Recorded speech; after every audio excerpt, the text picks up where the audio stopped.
southeastern part of India is the province of Bengal. Its area is 76,843 square miles. Its population, 60 million.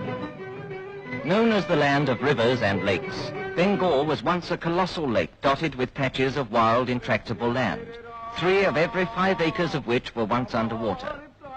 Man and nature fought a battle, and man won. Today, the plain of Bengal is rich and fertile, and grows large crops of rice and other staple foods. Telegraph and telephone wires straddle the countryside. Highways cut out of jungle tracks connect villages and towns hitherto isolated. Its wide rivers and the network of rail communication provide the necessary means of transport. Let us now visit a typical town in Bengal. Down the centre runs the main street. The usual crowds, the usual traffic. The hub of a huge expanse of land. Huge, but just one part of Bengal.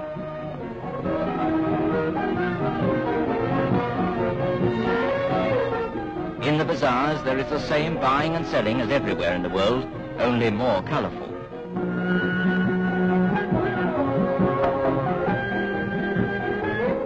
Everywhere you go in Bengal, you find what this vendor is making, rasagullas, the most famous of Bengal's sweetmeats.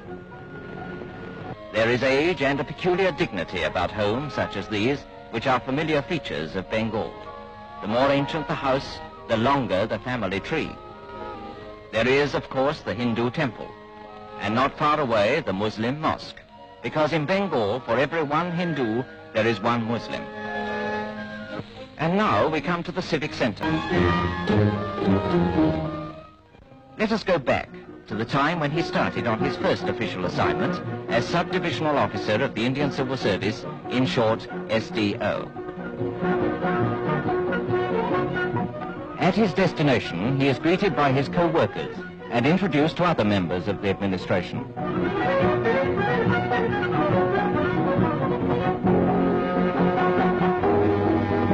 Then, with all his worldly goods and chattels precariously perched on what was once a flashy automobile, he is whirled away to his new home.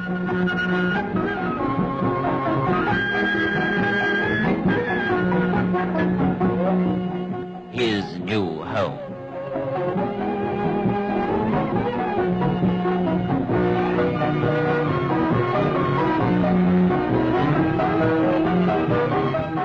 Next day starts his round of inspection.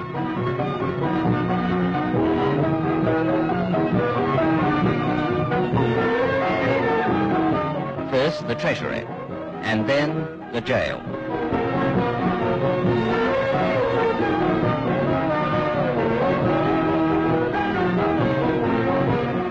The first day in the courtroom is a strange experience for him, with a room full of peasants thrusting their various petitions upon him.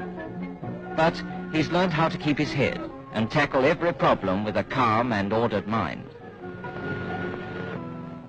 Inspecting the villages in his district is an important part of his work. The bullock cart, India's oldest method of transport, comes in handy over difficult roads, and when the road peters out, there is always the friendly horse.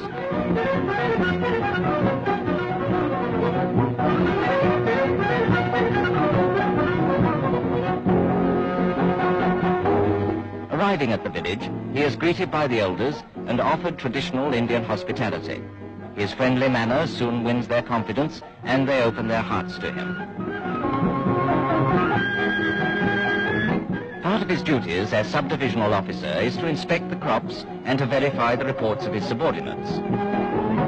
His sympathetic approach to their problems makes the peasants feel they have a friend.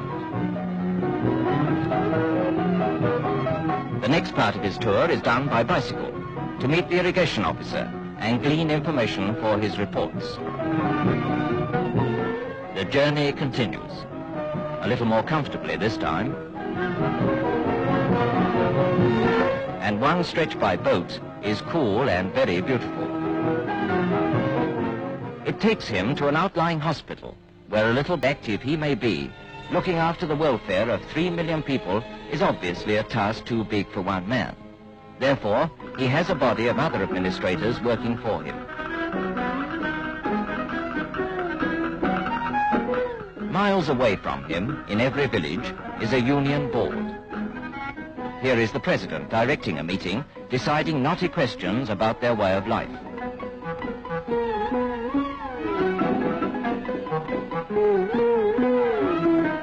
They discuss improvements for the village school, the village health. They analyze the well water, which is the village's only source of drinking water.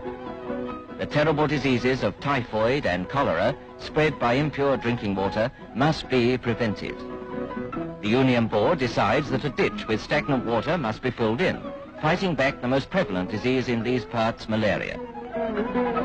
It decides that a part of the jungle must be hacked down to make way for a road. In many parts of Bengal, these faithful animals still carry man's burden.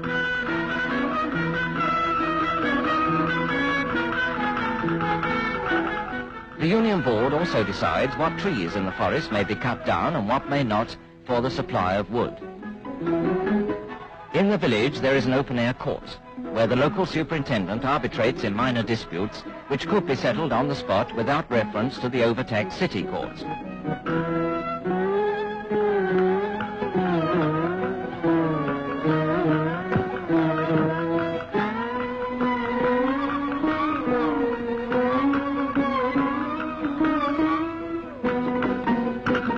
Another important aid to the district magistrate is the irrigation officer. In Bengal, his task is as much to keep the water out of the fields as to let it in. The civil surgeon has a vast responsibility. Under his control are 50 hospitals and many free dispensaries with which to combat the many ills often prevalent in such a thickly populated area. Lastly, there is the police superintendent, directly responsible to the district magistrate for peace and order. In wartime, the district magistrate must maintain a close contact with the military authorities and render them all possible assistance.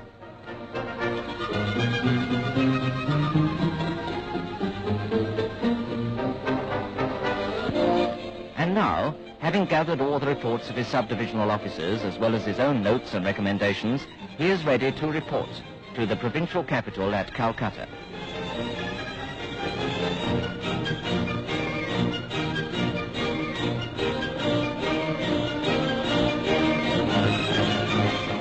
Back home again, he entertains his friends. After all, even the district magistrate must have some relaxation. Besides, it is essential for him to keep in touch with public opinion.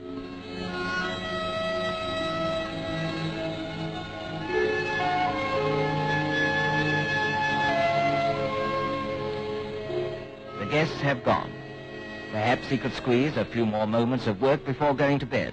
But can he? Well, let's call it a day and take the files to bed.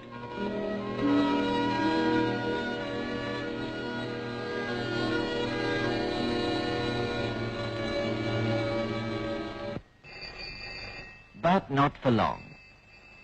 It's an emergency call from an outlying district. A river has burst its banks. Lives are threatened. He must go at once. He may be away a few days.